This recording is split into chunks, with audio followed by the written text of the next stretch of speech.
playing you some final round of trouble chair. I'm by Forty Valley now. No, he's not the chair. I was the chair and Dan was saying words. Congratulations to both teams for making the final round of the prestigious Georgetown 2019 government shutdown tournament. I call upon the Honorable Prime Minister to deliver an off-choice case and give a speech not to exceed 7 minutes and 30 seconds. It has to be off choice.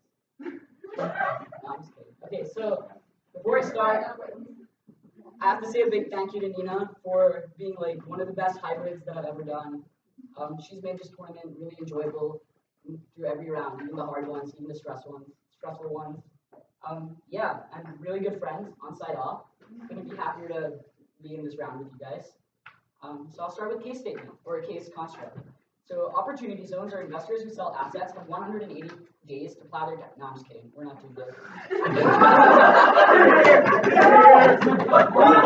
You think I would do that to you guys? Okay, here's case. This is going to be fun and hopefully not flow heavy. You're at least not on our side. You are, Anish, a sophomore in college. You recently met a girl through some friends. You guys have been talking often and met up a few times in the last few weeks. You guys share quite a lot of interests in common. She's currently single. According to conventional beauty standards, you are in a lower league than her. Like, believe it or not, this happens to me a lot. You know this because of her past partners and your intuition.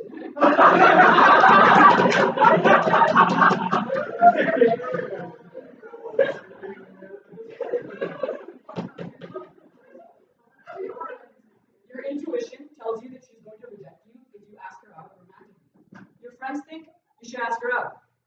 Before I read case statement, I just want to say feel free to be as mean or as nice to me as you want. I won't be filing any equity violations after this round is over. But just don't say anything that would be mean to other people, I guess. The only caveat additionally to this is that you've never dated anyone before. I haven't. So the case statement is, and also the other caveat is I'm not gonna like pull spec about how like I know more about me than you, anything like that. So for the purposes of the round, it's like a hypothetical indication, but we all really know it's me. Off choice, as Anish, should you ask her out? You just wanted to round about yourself. I'm so narcissistic.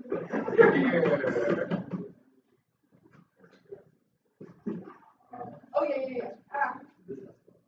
I don't know what there is for POCs, but let me have it. So what's the niche like? He's a sophomore in college. What kind of clubs? Should we just say debate, just like really? Oh. I have to ask you first. Sure. Yeah, he does debate. Okay. All right, let's go all in. If we're going all in, we're going all in. He does debate. He's part of a credit union. He's gonna watch this and be like, Okay. No. What I'm implying. This may be too serious for this round. What I'm implying is you would just be like, hey, do you want to go out? And then the response would be yes or no, and then we're gonna go there, right? what? I mean, you have to ask her out romantically. So Yeah, I know, but it would be like the only if you're like, hey, do you want to go out? They would be like yes or no, and then well, presumably we're debating the impacts that flow from that response. no, yeah, I know. You get what I'm trying to say, right? Yeah, see, okay, yes, that's what I mean. Okay, see, I don't it's just too close to understand what I'm saying. Can you explain what you want? The point I'm trying to make is you wouldn't be Like I'm not. like an aggressive pursuing person. Oh yeah, all right. We're gonna caveat. I'm not creepy. I'm not like creeping on anybody. Just Yeah, exactly. yeah. So someone when I presented this debate to them was like, my first contention. Anish is an incel. No, he's not. We're caveating. He's gonna. If he does it, he approaches it very respectfully. He takes no for an answer. All of that stuff. Okay, because I feel like the ad hominem going in that direction could be very personally hurtful. So let's not do that. Good. Thanks for asking though before making that argument. Also, like just another thing, like if you guys have POIs during my speech, like I'll probably take one. Oh, is that good? So is the person you have a crush on, is she a debater from the same college or from the Let's just say the same college. you guys like interact fairly often. Actually, can we just say she's part of the credit union? Arguments, it's like a case shift or whatever. She's part of the credit union. Okay, yeah, let's just say that. Let's just say you guys know. She's not a debater. Okay.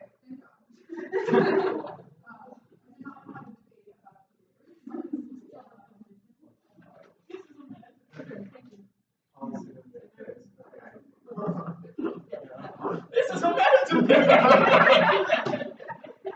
Okay, I want to wait till okay.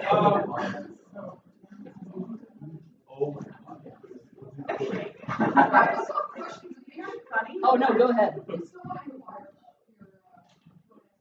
Are you guys gonna take up all 15 minutes?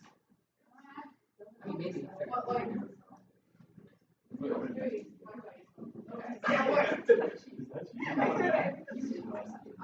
okay, so wait, how many times, or has there been any instance where you guys like spent time together or Yeah. You guys like meet up fairly often. Oh, wow. Yeah. You go for lunch together. You like study together. All that good stuff. All that good stuff. Yeah, that wasn't a euphemism, by the way. You actually do those things.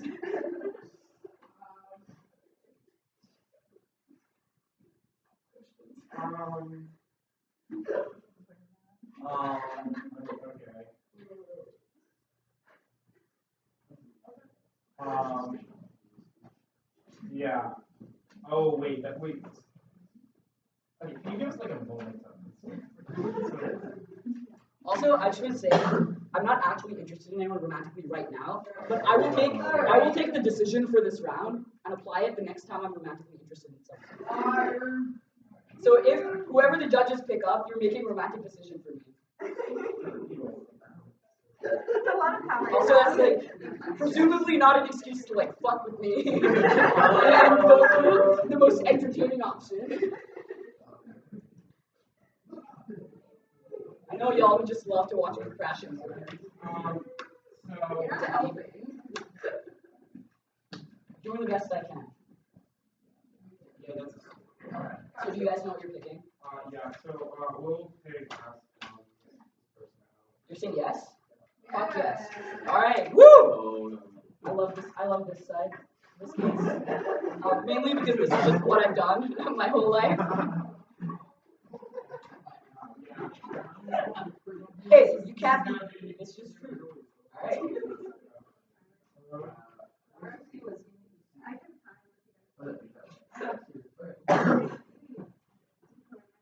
How many words is this? Oh.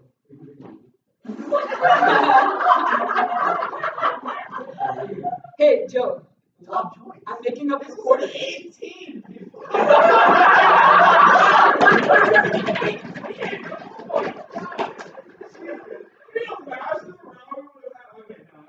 I mean, we can run those ones if you guys want. Also, it's like, yeah. To be clear, like, this is a fun case, but like, you and I are gonna have to decide very seriously.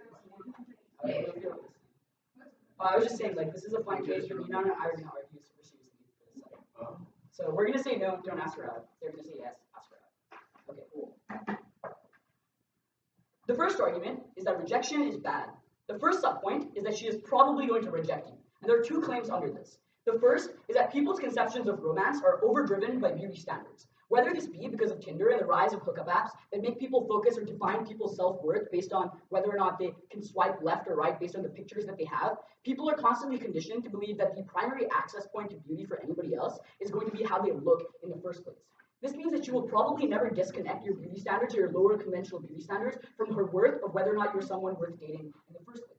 The second reason is that there are probably other people who exist who have similar personality traits to you, but are still super fucking hot, right? There's nothing particularly unique about who you are, other than the fact that because of circumstance you were put together to be in the same club, to hang out together, etc. That is to say that when people look for who to date, they look to maximize the payoff, right? So presumably they have multiple priorities, the top one of which is probably looks, but they look to try and maximize where they can get on the entire spectrum. The second subpoint then on why rejection is bad is that rejection is really damaging to your self-worth, right? Because asking someone out puts yourself out in a situation of vulnerability where you tell that individual that you are completely exposing all of your feelings that you have towards them. At that point, it's very hard to take something like a rejection not personally, right? So for example, you might be like, I'm 4'11", no one will ever love me. And presumably, you will construct your own internal reasons in your own head. Like, listen, we are our worst enemies, right? You will construct your own reasons in your own head for why she rejected you and literally attack your own self-worth in the process. The third subpoint is that rejection is really socially damaging, right? I.e. gossip. The first point under this is that rejection will likely spread to others, right? Both friends and not friends. The double bind here is that either friends think less of you because they now consider you undesirable and they don't want to associate themselves with you because they would then also seem undesirable, or maybe they just pity you, right? But I think pity is worse because it's so ultimately condescending for someone to say, it's okay, you'll get him next time, but never understand the level of self-hate that you might have for yourself, much like I do. But moreover, non-friends will use this as a weapon against you, right? Spreading news of your rejection off as a starting point to discuss all of your other negative qualities. Ultimately, what you have to weigh in this round is not just whether or not this is likely to happen, but how you yourself internalize the likelihood of this happening, right? Because we told you in POCs that your intuition is that she's going to reject you. So you inherently believe that this is the most likely outcome, right? Given all of those reasons, we think it'll probably be bad. But I think the fourth subpoint, and this is probably the most important, is that even if she doesn't reject you now, she'll reject you a short while after you date, right? Because she'll, the first reason, and probably all of the warrants that I already told you as to why she'll reject you will apply under this as well. She probably won't want to have a baby with you because you're not attractive and people really want attractive babies. So the impact of her not ever getting into a long-term relationship with you, but just dating you to sort of satiate your desire of asking her out, i.e. she feels bad for you because you're friends and she wants to give you a shot, means that you're getting your hopes up and escalating how hurt your feelings are even more, right? If she gives you this chance because she shoots you down, it's really important, guys. Don't laugh. So this would compound and enhance the extent to which the harms I talked about actually apply, right? The last subpoint of this argument is you can always get over her and date someone else, right? That is to say, insofar as access points to whether or not someone says yes is most likely to be your beauty standards, there are probably other people out there who are more in the same conventional beauty standard as you and more likely to say yes, i.e. people who are more likely to swipe right on you, right? Given that, I don't think that because you've been knowing this girl for a short period of time, you're in love with her, right? You're probably just infatuated with her. You enjoy spending time with her that you have to do out of circumstance. So it's more likely that you can find somebody else to ask out. So when Op comes up here and gives you all the benefits of why, getting into a relationship is super good and super good for your support systems, etc., it's not like we can't get that on our side. I'm sure I'll find someone. They'll just want to find me too. The second argument is you don't need to be in a romantic relationship to be happy. The first point under this is that the social connection we derive as humans isn't actually derived from romantic connections necessarily, but rather they're derived under the idea that we can expose ourselves vulnerably to other people and get some level of emotional support. Look, you're a college student. You probably care a lot more about your grades and your success because you feel like your parents are investing a lot of their time and money into you, which means you probably don't have the time to actually be in a romantic relationship because it is so demanding. Think of how this could very quickly become extremely toxic in a relationship, right? That is to say, at the point in which you have other priorities, those priorities could clash with the priorities that this person has, leading to a situation where you just ruin the friendship in the first place. But secondly, the comparative then is when you don't have that binding commitment because of romance, you can still have friends and best friends who give you advice, who talk you through all your problems, and gain all of the benefits of this. Maybe you don't have sex, maybe they'll make an argument about that, but I didn't know too much about that. Maybe will deal with it. The next point is romantic connection is under social and public scrutiny in a way that friendships aren't, right? This means that you can be more honest and genuine in a friendship, so it is probably preferable, given you have to allocate your time to one or the other, that you allocate your time towards a friendship. Your own internal scrutiny and internal feelings of inadequacy also don't apply with friendships because you don't actually feel like you have a pressure to please that person as much as that you're more likely to believe that that person accepts you for who you are. But look, even if I already said that. Okay, so the next point then, I'll really take a POI if you guys have one. Is that rejection will be harmful to your friendship and thus removing you from deriving any sort of benefit in this relationship whatsoever. So insofar as you've proved that your friends are more likely to be a better support system for you, a more accessible support system without that emotional toxicity, removing this actually hurts you in the long run, right? The last point under this is work, right? So if they come up here and talk about romance being valuable, that will never actually outweigh the importance that studying has for you, right? We think that you you should always study hard to get a better place in life. Why is this important? One, having material safety or security around your ability to actually live a meaningful life and like get a good job and get a good payment sets you up for a long-term happy relationship in the future where someone may actually be willing to settle down with you because even if you're not attractive, you're rich, right? But all yeah, so that. So we think that in a world where you're not in a relationship, you're more likely to devote more time to work, you're less likely to have the emotional stress or the social gossiping that happens, which means you're more likely to do better in classes, get better grades. That's probably the most important impact in the round, according to my parents. The third argument is that romantic relationships are just bad, right? So the structure or idea of monogamy is in and of itself inherently coercive, right? It's something that was born out of certain religious ideals that tried to subjugate a woman to a man and tried to lock them into a relationship together. We think that uniquely in and of itself is bad. Romantic relationships coerce people to put others before themselves. This is especially important as a sophomore in college who will be making very important decisions about jobs, social activities, and friends. So even in their best case scenario that you actually get into a long-term relationship, you might ask yourself when you're graduating, should I really take my dream job, or should I just move to bumfuck nowhere and work in a credit union just so I can be with the person I love? That won't make you as happy in the long term because like you'll probably get divorced and shit like that. Romantic relationships also force you to connect your self-worth to another individual, so you lose your individual sense of identity. Look, the comparative on our side is having more friends, a better support system, the ability to pick and choose what your priorities in life are, and not having to go through a toxic fight to get out of it. We are very proud to stand on proposition.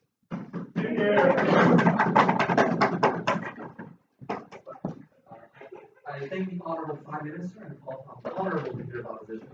The second conservative speaker round, not Christian Damon. You just said Anish made a lot of compelling arguments, and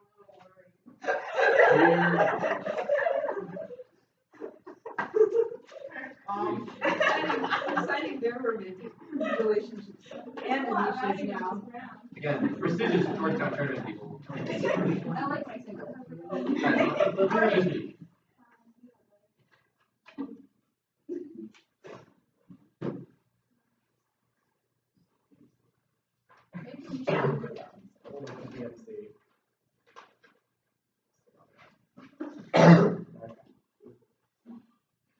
Great case, none of it applies to anything. We say we can see that you're gonna lose, and you're not gonna have the relationship. Why is this good? Firstly, failure is good. We think that failure is something that is aggregated and it happens inherent to humanity. That is, to be a human is to be constantly subject to the risk that you will fail eventually. That is, even if you have okay, actually name like dozens of instances. If you have a job, one day you will fail within that job. If you have a relationship later on, if you have a friendship, all of those are instances in which you will fail. The purpose of college is experiencing the most aggregate number of experiences and ensuring that you are able to condition yourself to be accepting of failure. That is, if this is true, we independently win the round because we not need all the offense they go for why this relationship is bad, because we concede based very well on how the case is set up.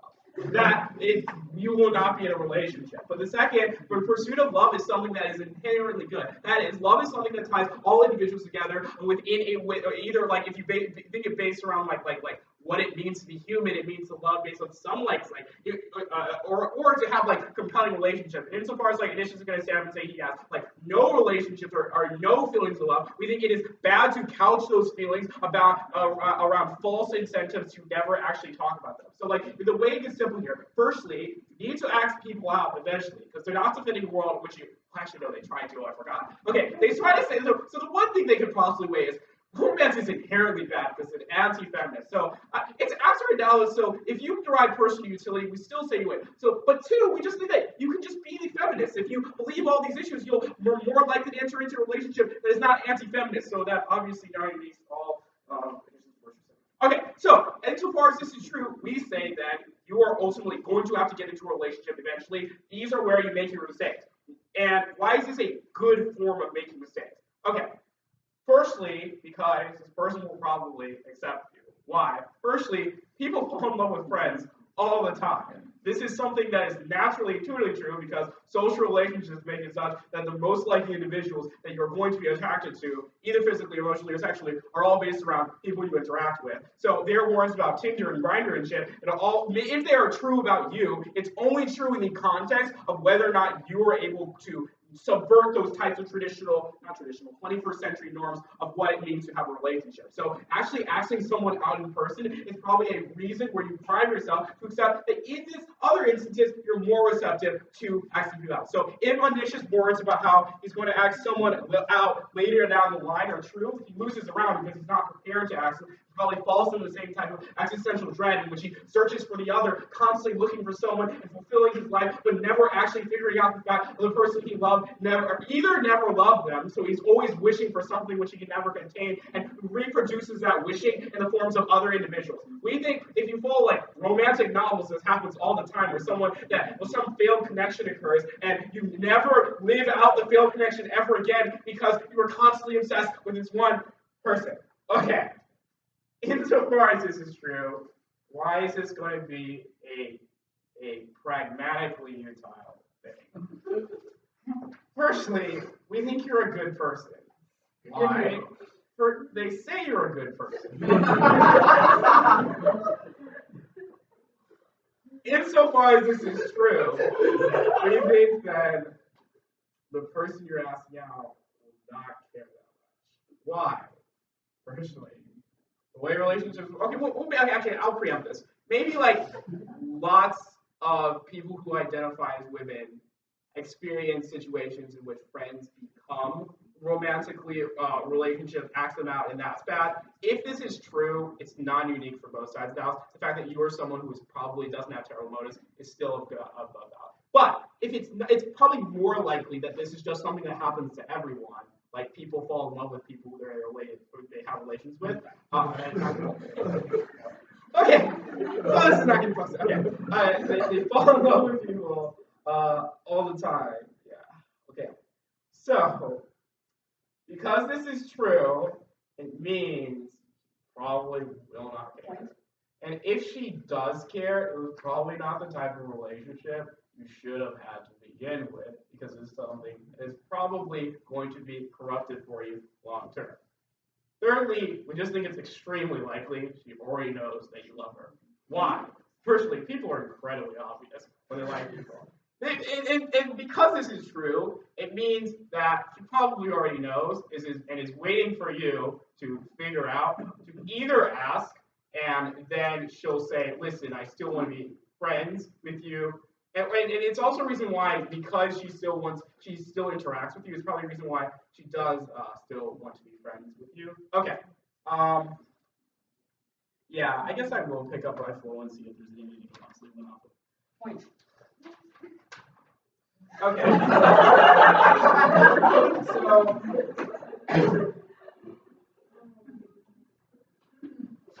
they say rejection is bad.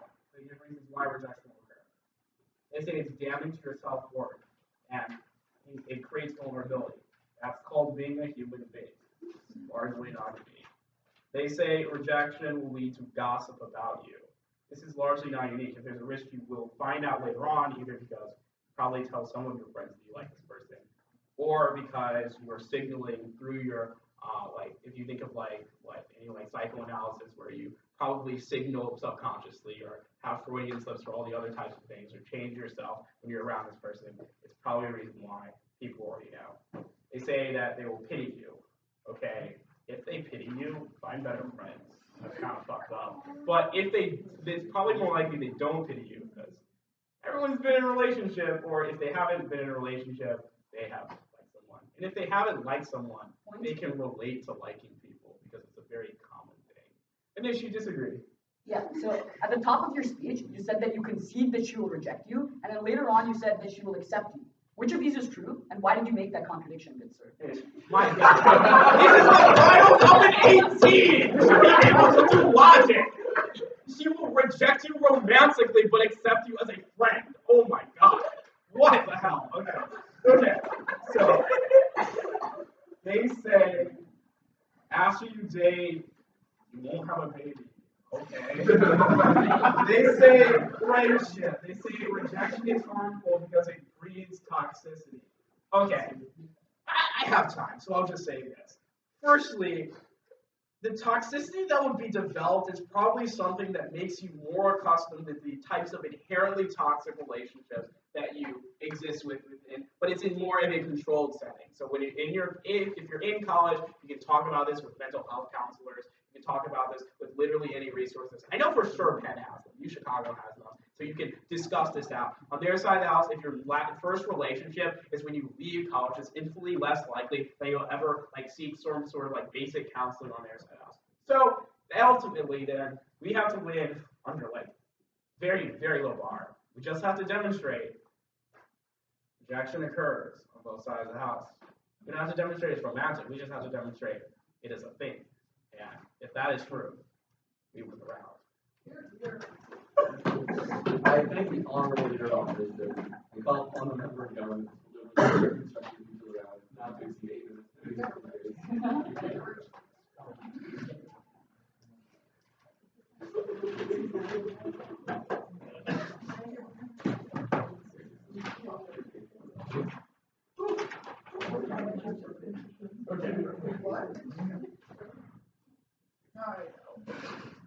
Oh, for the camera, right, right. Yeah, Thank you. I like to stay close to where I was.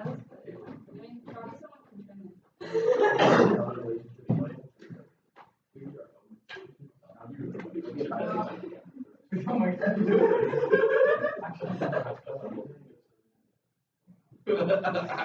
Wait, all right. Cool. Is everybody ready? Starting off with an overview, remember we tell you in case construct that you work with this individual. We both work together at the credit union. Why do we think that context means that it's actually very bad for you to ask her out? First of all, we think asking someone out in the workplace context is very inappropriate. We think that makes people uncomfortable. It makes other people in the workplace uncomfortable. They make the argument that you're a good person. Okay, you may be a good person, but other people don't know you're a good person because they don't have the ability to understand that you're a good person. And doing this action makes people think that maybe you're not that great of a person. Secondarily, under their best case scenario, which they say that she rejects you but then still tries to stay friends, we think that makes working with her incredibly awkward. This is a couple of impacts. First of all, we think that she's probably good at what she does. It's probably one of the things you're interested in, which means it makes it harder for you to be successful in the credit union. But secondarily, we think that if it's the case that you've made this workplace a little bit awkward, we think that's something that future employers are going to note about you. And then when you try and get a future job later down the line, they're going to say that this person made the workplace a little bit uncomfortable. So that means that we think it's less likely that you're able to get a successful job in the future. I think at that point, that's going to be the most important impact. Because remember, we do the pragmatic weighing on case, which is that we tell you that the most important thing that you value is your ability to be able to be successful in the long term. This is because we tell you that it's less likely that you get rejected at the point where you're able to have more skills in the future, you're able to have things like money to be able to try and be able to have more successful relationships in the future. We also tell you that these are things that you value inherently because you've already put so much time into your college education, you've already put so much time into trying to, you already have this great job that you have now. There's no reason why you would want to risk these things. We think revealed preference is that you like these things and want to continue on to this future. So the next thing that they tell you is that failure is good. So first of all, I think that even if it is the case that maybe rejection is good in a vacuum, we think that rejection in this specific instance is going to be harmful. Why do we think this is true? First of all, we tell you that a lot of your mental health is in a situation in which you are attaching a lot of personal value to asking this person out. We think that means if you get rejected, it's not actually likely that you then ask other people out into the future, which means we think that you then are in a position where we tell you you're not going to be able to do trying new experiences. All their arguments about how you then be able to explore other things in the future are predicated on the idea that you're able to learn from this rejection. But we tell you from your epistemological position, you're not likely to learn from this rejection because of what we tell you in case construct. But secondarily, we think that getting rejected in the situation in which we tell you this a workplace scenario is also specifically going to make you worried about doing these types of actions in the future. The next thing that they tell you that this is the purpose of college is a learning experience, but no unique reason of why it has to be a romantic learning experience. We think that necessarily we give you the arguments on case of how we tell you that romance is not key to your entire future. We tell you that you're still able to have emotional connections with other individuals by having friend groups, that kinds of things. You're still able to have bonds with other individuals. Therefore, at that point, maybe you want to have learning experiences, but you can still do that by doing his awesome job, doing cool internships. That can also be learning experiences, and you'll also exhibit rejection sometimes because some jobs don't take you. So they don't give you a neat reason of why you need to be able to do why you need to reject this individual on a romantic level. The next is why you need to get rejected on a romantic level. The next thing that they tell you is that romance is not anti-fem necessarily because of the actor analysis. You're not other people don't know that this is true, even if you know that this is true. But secondarily, we also think that just the whole like notion itself is something that is going to be problematic, i.e. like having to put this person in this coercive position where you're asking them and then they give the response of how they tell you that, well, since you're already interacting together, that you're probably likely going to accept you. So first of all, they conceded the reasons we tell you that we think you get rejected. But secondarily, I think that it's not the case that even if she's talked to you, that necessarily means she'll then accept you when you ask her out. We think that puts a lot of pressure on an individual to say that you can't be friends with other people unless you expect the inevitability that they're going to ask you out. I think that it's not something that you should then like apply to individuals and put that barrier on them. We think that if it's the case that maybe she is super into you, then wait for her to ask you out, wait for her to make that move. There's no reason why you need to put yourself out there in this situation.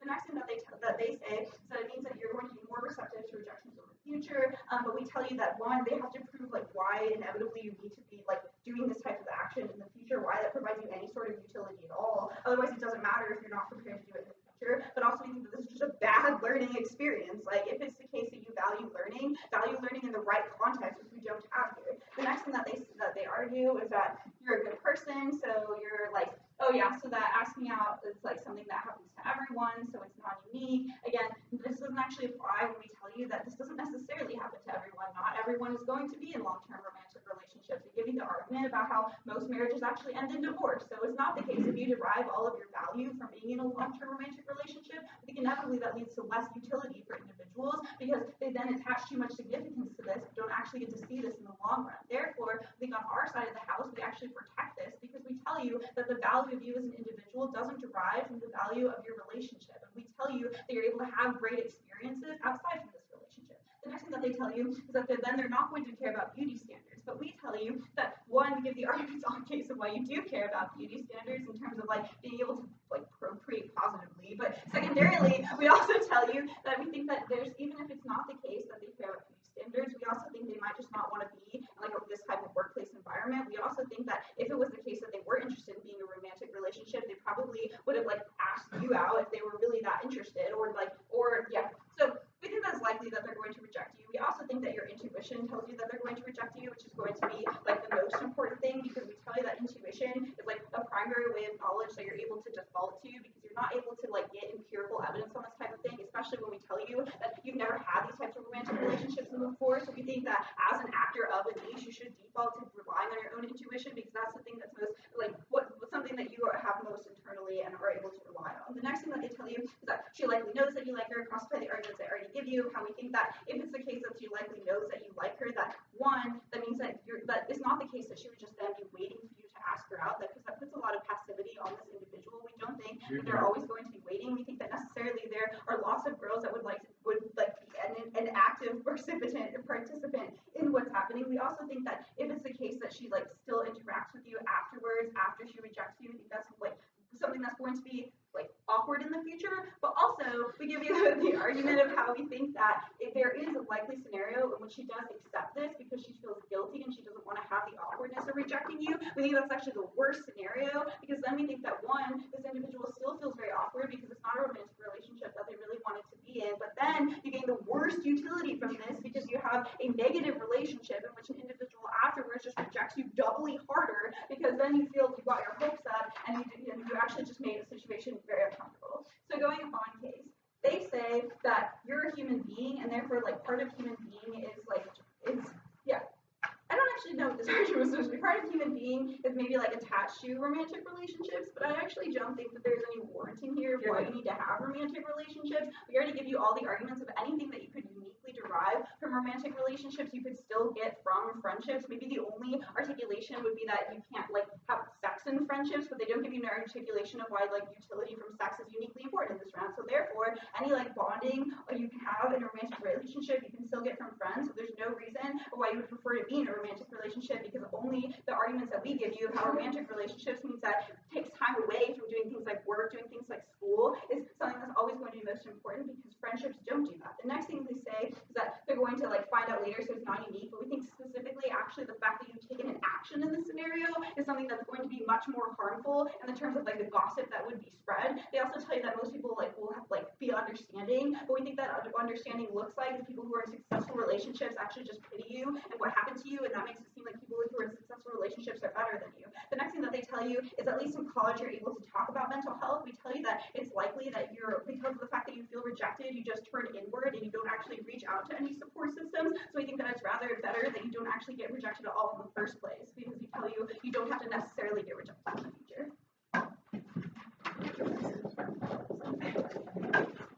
I think the number of Here. the number of opposition to the final consensus people are not there.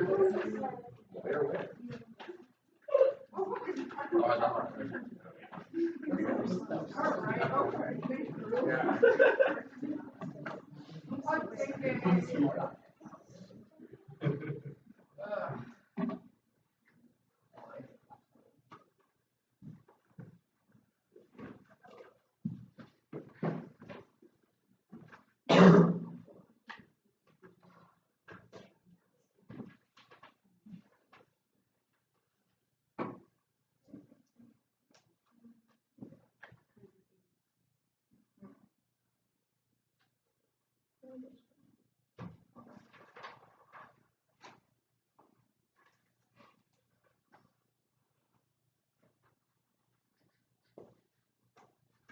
Okay, ready?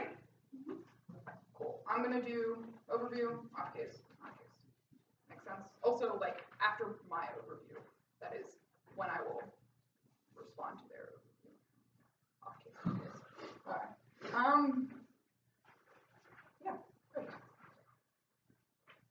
Briefly on the overview, we say that people actually don't behave in the way that they are portraying on their side of the house. If someone does not want to be in a relationship, then she will not be in a relationship. She's not going to actively put herself in the situation and be like, oh, you know what, I feel bad for this guy, so I'm just going to be in a relationship and put my own life in, like, not necessarily a worse circumstance, but just, like, jeopardize my own personal happiness just because I'm too afraid to reject somebody. Like, no, that's not how people behave. That's not how people work. If they don't want to be in an active relationship, then they will just say upfront that they don't want to be in a relationship. They have given no warrant as to why a woman will feel pressured into a relationship. We tell her that because she trusts you, she will be more likely to want to, reject you, but and still maintain the friendship, because at the end of the day, she does, we think, care about you because you've established some form of connection, whether or not it's romantically. Now, responding to their overview. So they talk about how you're going to be working with this person and you're inherently going to make the situation awkward by asking them out, especially because it's going to be in the workplace environment. Number one, we think you could just quit the job and then ask her out afterwards, because also you've solved the problem. But also secondarily, we think you can get a better job anyways because you are in a business fraternity, because you have those connections, because you're working in a consulting group. You could probably find a better fucking job than working for a credit union thing. I don't know, whatever it is, and make more money, but also still be able to have a friendship and a connection with this person at the end of the day. We also don't think that this is they say this, if it is true at the end of the day that we do make this person uncomfortable, then it is essentially non-unique, because you've already signaled to her that you like her. Drew already tells you that because humans are not really the best with hiding their emotions or hiding how they feel about somebody, we already think that she does know that she does, or that you do like her, and she's just not acting upon it because, she just doesn't like you back and doesn't want to have to break your heart without you asking anything, right? Because also at the end of the day, why would she just actively reject you without you saying anything? She just won't. She'll just hope that, maybe the feelings go away and you guys could maintain the friendship or something like that. Also, additionally, even if you've already signaled to her that you like her, it is already inherently awkward, so again, it's not going to be awkward. But we do tell you on our side, the reason as to why it is not going to be awkward is because she, again, first of all, you can quit your job and just subside that issue, but also secondarily, even if she already knows that you like her, it is going to, your friendship is still going to last. You're still going to want to talk to this person. She's still going to want to talk to you, whether or not she likes you, because at the end of the day, I already told you, you're going to want to prioritize your friendship with this person over possibly having a romantic relationship with them, because if you do care about this individual and they reciprocate it and actually care about you too, we think that will supersede anything or any possible warranting that they can get on their side of the house. Then they say something about, then they respond to our mental health argument and saying how they make an argument about mental health, saying there is a personal value into asking her out, and how this is going to like prevent you from having like these new experiences in life where you're going to put yourself outside of your comfort zone because of the rejection you face.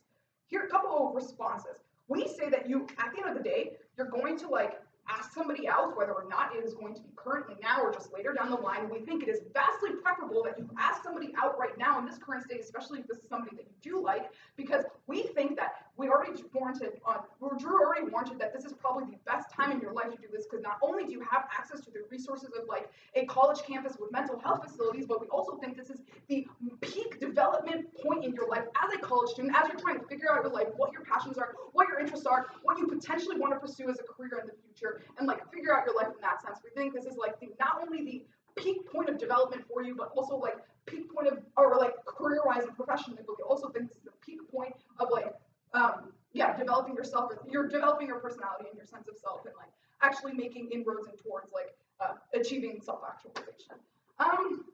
Then they say something about like, oh yeah, and then they make an argument about something about future employers.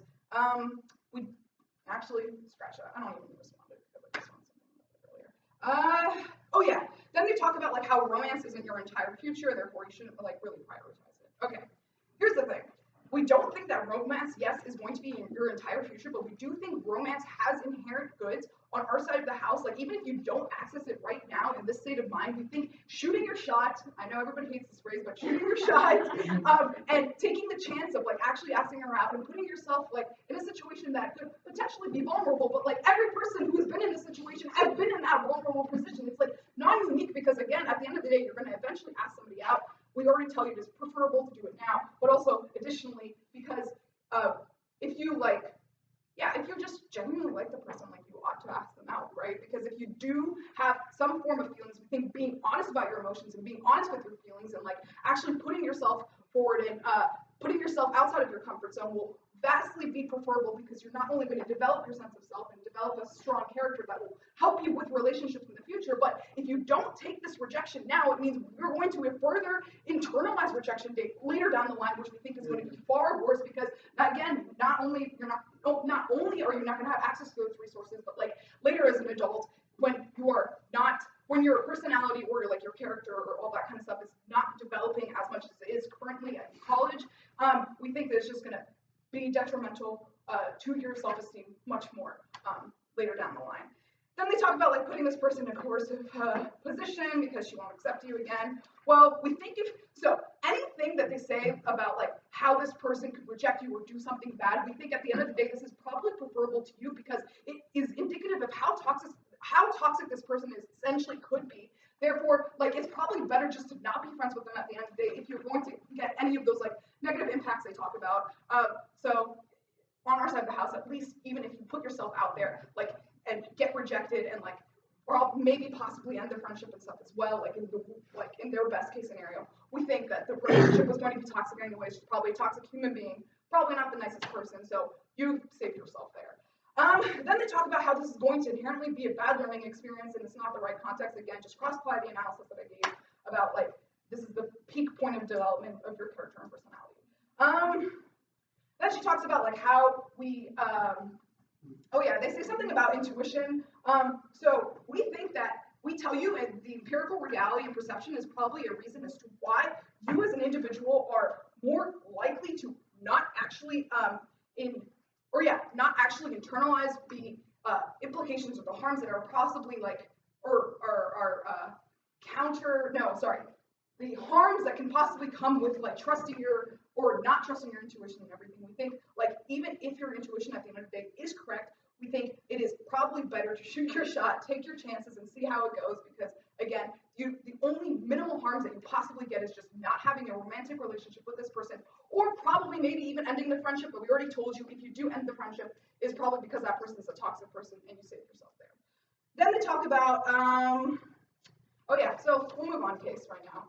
Briefly, they say something about like how you don't need romantic relationships in your life, all that kind of stuff. We tell you that being in love is really truly different than being being in love is different than having friends or having a connection that is based only upon friendship. We tell you that even if you buy our arguments that you don't need romantic relationships in your life, you still think that taking the chances at finding love as finding somebody who's like going to be your romantic partner potentially is probably best preferable because yes, at the end of the day, we can just live with friends, but there is a unique difference with being in love and having friendships. So on our side of the house, why can't you possibly have both? We think you as an individual, if you want to be in love, probably vastly preferable because it just makes you happier as a human being. And I'm really proud to oppose. I will say oppose. Maybe on a member of government, help on the year on not just before that, great. Caveat, you don't example being fine, you are against bad. And if it calls you by the other team, each member of the panel take it out of consideration. Here.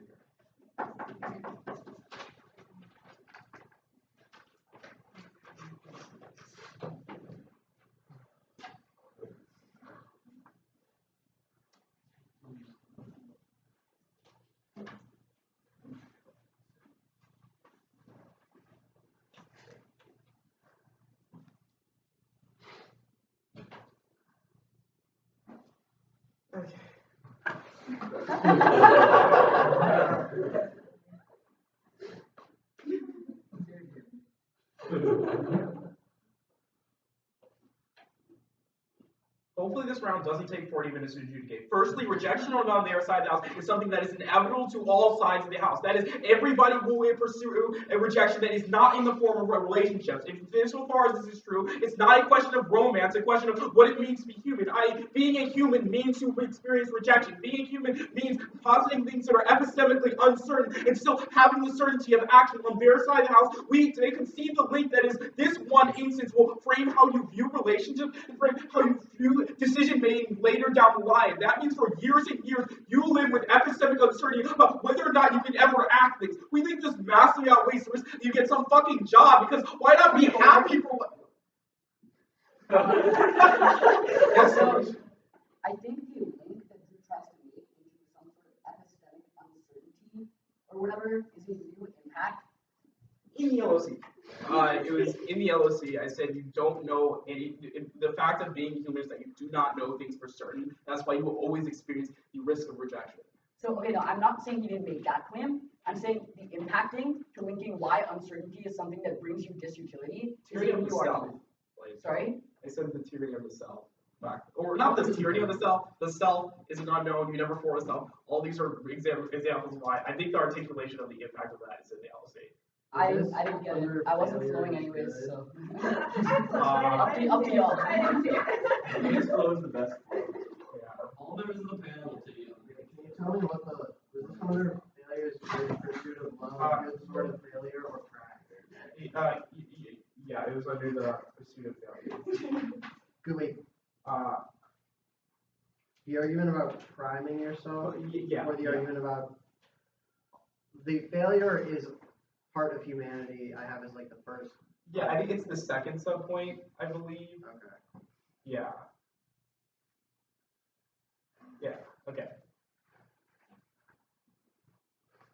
What was called new again? Epistemic uncertainty. Okay, yeah. The That was impacting of that was called. yeah, okay. Okay.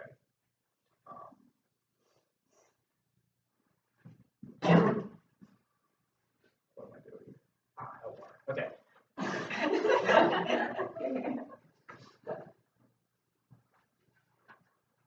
We tell you there are two Prague-independent points why we win. Firstly, in creating emotional honesty now is what allows you to be more emotionally honest later down the line. When we said things that are like the fact you have access to mental health agencies is a reason why you are probably more likely to use these types of things on our side of the house. If they're bad on both sides of the house, it's about the risk that you actually utilize them on our side of the house. They don't on their side of the house. Thirdly, yeah, okay. So, second thing, learning. We tell you, oh wait, no, not for a second, job. Firstly, they conceded everyone already knows that this is true. Why? Because the Freudian slips had already occurred, naturally with being in a relationship, one. And two, because it's something you cannot control. And three, because you probably told your friend. That means everyone already largely knows it's an open secret, and it's just a question of whether or not we tell them now or continue to live in this, no one knows that I'm in love with X person type of fantasy. Insofar as this is true, the tsunami needs all their links into the types of like harassment-based things. But thirdly, Tulane gave you defense. It's like, just quit your job. Why your job, like, before you do it? It's probably a reason why you can find better jobs on our side of the house, so this doesn't, it doesn't that way. The second thing in the context, this is all, in order to win this as an independent argument, they need to win that she actually reacts this way. Why doesn't she? Firstly, it's about the friendship. They need to prove why she actually reacts badly. We told you, you already have a friendship. 1, 2, you're probably a nice person, something that they said on the stat is exactly. That means, insofar as you're already a nice person, that means you're not going to do the types of nefarious things that would lead to her being uncomfortable. Thirdly, Celine just told you that the way in which people naturally react is not to be like,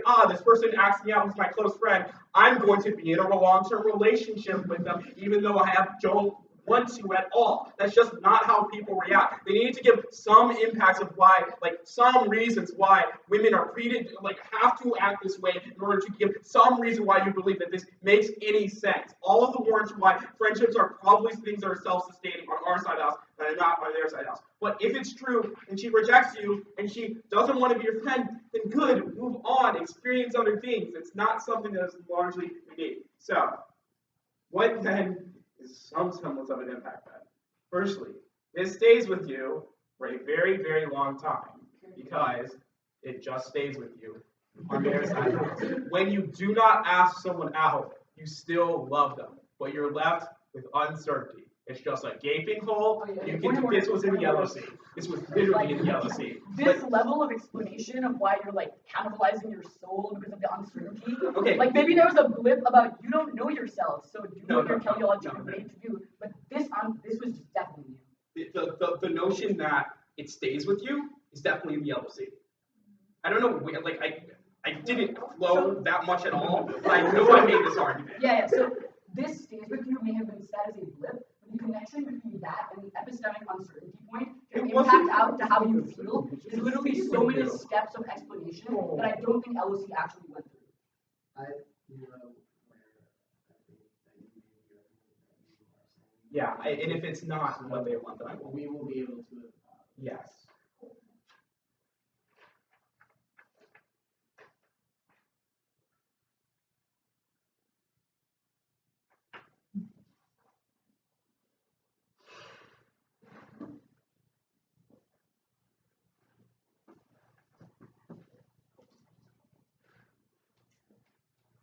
Okay. The stuff about friends, they conceded that they won't pity you because it's something that is ubiquitous. 1 and 2. They also just conceded it's something that is ubiquitous, which means everyone experiences the same type. It's what it means to be human. Therefore, this largely not negates all the risk that this would ever lead to people being very, very mad about it. But thirdly, they conceded even So okay, it's very simple. Like, we don't link to any of the reasons why relationships are bad, but we do link to the unique reasons why long-term relationships are better when you leave college, and we get them on our side of the house through this rejection. Celine gives you all the warrants about why you better form long-term relationships. If they say divorce is bad, sure, it's probably because of the things we talk about, not ever experiencing things. So, this is which is Wayne. It's literally just Wayne. I think the argument that divorce is because you haven't experienced rejection. We said you get bad relationships later down the line. That was in the LC and the demo. So Links to divorce. Okay, sure. In a long-term relationship into the future, it is bad. And if it's a yeah, okay.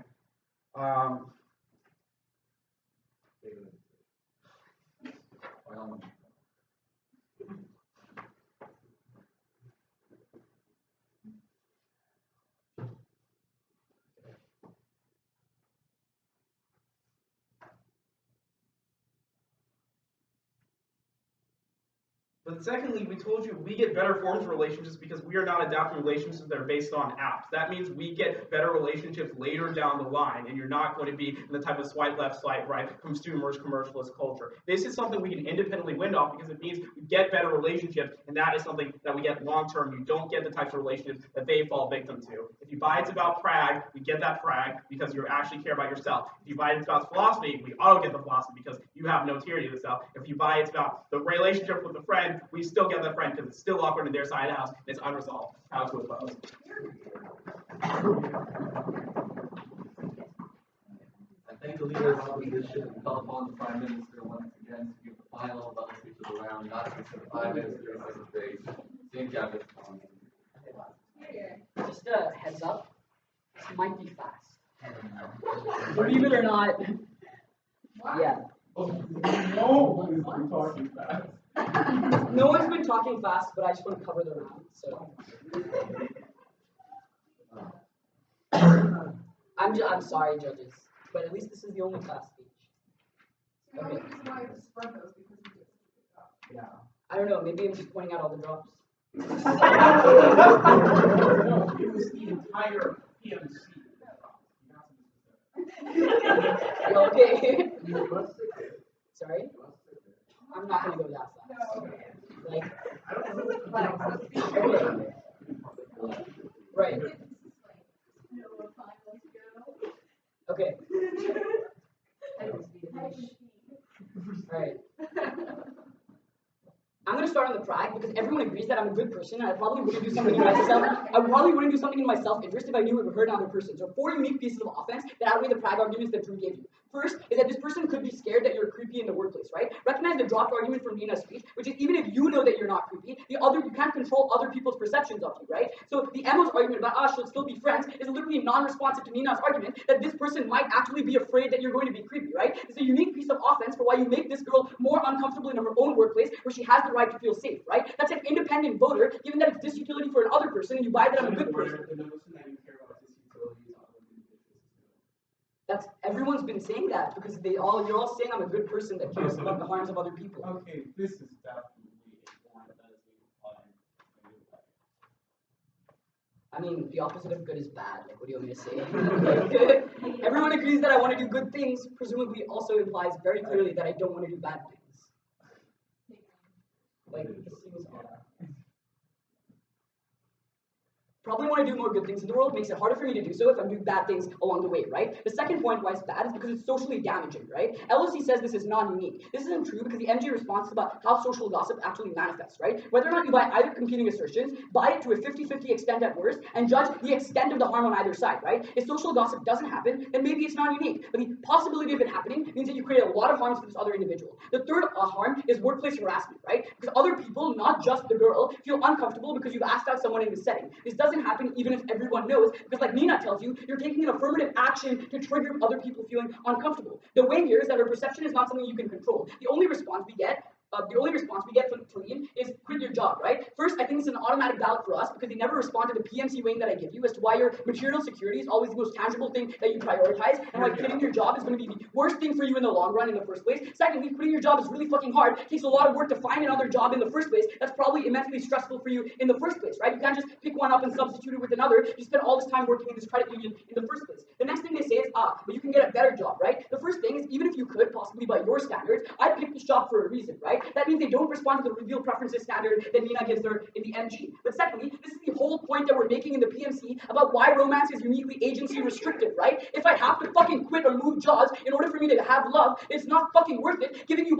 all of the weight about why professionalism and why material considerations are primary to you, right? So that you could lose your job if people accuse you of workplace harassment and things like that. Like I said, the weighing from the PMC is you care about the payoff maximizing thing, right? That means if they say you can just ask someone else out, maybe you can ask someone else out in a situation where you might not lose your job, right? That's probably preferable in this instance. The fourth point of unique offense is that she accepts out of pressure, right? The LOR tries to frame this as like, but long-term coercion isn't likely, right? But we think short-term coercion is probably equally fucking bad if someone's only accepting because they feel coerced to do so in the first place. 1, Nina gives you the argument that this is unfair. 2, this is worse useful for her. And 3, at the point at which you raise your expectations and then get crushed, this is also worse useful for you, right? The only response we get in the MO is the counter assertion that people aren't like this. 1, yes they are. Okay, at best it's a wash, right? But 2, just do the 50-50 win. If people are like this, then you create all of these harms. If people aren't like this, then maybe you don't, but they never prove to you why romance is so uniquely valuable that it can tip the scales of the potential 50% harm that we've actually outlined for you, right? Clearly winning the battle. The only argument then they have is that she already knows. But first we get offense because pressure is created by an affirmative action, and second we get rid of the likelihood of pressure in the first place. Given that the second contention is why rejection is bad, right? They said if not now, she will only internalize it more in the future. Look, our point was that you won't just take the L or hate yourself if you ask someone who you were more likely to be accepted by in the first place, right? So the whole argument is like this based on this human teleology if we ought act in the way that we were constructed to act in the first place. So So their argument that we were made to learn from failure. Nina responds to this clearly. It was dropped in the MO. It says you won't learn because you don't know what it is you have to learn. All you learn is that you're not good enough, right? I can't change the fact that I'm a fucking midget, but that means that if it is true that I believe that I'm likely to not be able to change these things, then I'm not really learning anything in the first place. Here's why you literally went. So what are the impacts of this, right? So MO cross applies this, but doesn't actually respond to Nina's warning. Firstly, the impact of this is that you're scared of asking people out in the future. So the LOC false comparative of you'll have to do it anyways in the future is not the actual comparative in the round, because now on their side, you don't even ask out people who would be likely to say yes to you in the first place. But secondly, on mental health, they don't respond to Nina's warrant that you turn inward and you don't actually look for help, right? So even if something's available, you don't get it. The MO literally cold drops this. The third response is about weighing in the future, right? At the point in which you get into this relationship in their best case scenario, you trade off time with all of your friends. At the point in which it becomes toxic, you have no support systems, right? Not only do you turn inward and not look for mental health support, but you don't even have your fucking friends anymore, right? Look at the extent to which they can damage a person's self-identity. The only argument they have in the MO is that you'll ask someone out anyways, right? The first response is that maybe someone with a higher chance of acceptance, right? Which means that's probably going to lead to better outcomes even if you buy everything that they say is true. The only offense they have left. Yeah. I don't know where the sort of link to losing all your friends was originated, but if it was originated anywhere, but So the link was in PNC when I said there is a time trade-off, which means if you invest time in your partner, you will literally lose your time with friends. okay, that was what the link was only about that. Yeah. Okay. Okay. The only offense they have under this is this idea of epistemic uncertainty, right? First response, I don't fucking know. What the fuck does that fucking mean, right? Like, how are you as a judge supposed to weigh that in any sense of the round? What you can weigh are mental health impacts. What you can weigh are people feeling sad or depressed about their own lives and never seeking out anything in the future. I don't fucking know what this epistemic shit is, and even if it is true, it's probably outweighed by the mental health impacts we said. The third point I want to note is why the trade-off is not worth it, because Talim gives this argument about romance is good. First, no warranting why. Second, you can outweigh with the toxicity and the likelihood of self-identity. They drop the argument about divorce and relationships in the long term never actually working out in the first place. Talim says being in love is different from friendship, right? Like, I don't fucking know what the special sauce is. It was your burden to tell me, right? But given that you didn't do that, you don't prove why this is unique. The other thing we're clearly winning on is that this outweighs your professional thing. Drew talks about long-term relationships in the future. Yeah, you'll get more of them if you have a job. What? Yes. Okay. So in the PMC, in a sort of funny way, I make the argument that if you have more material success in the future, you're more likely to get into a relationship. I am cross-applying this argument under the LOR framework of long-term relationship success.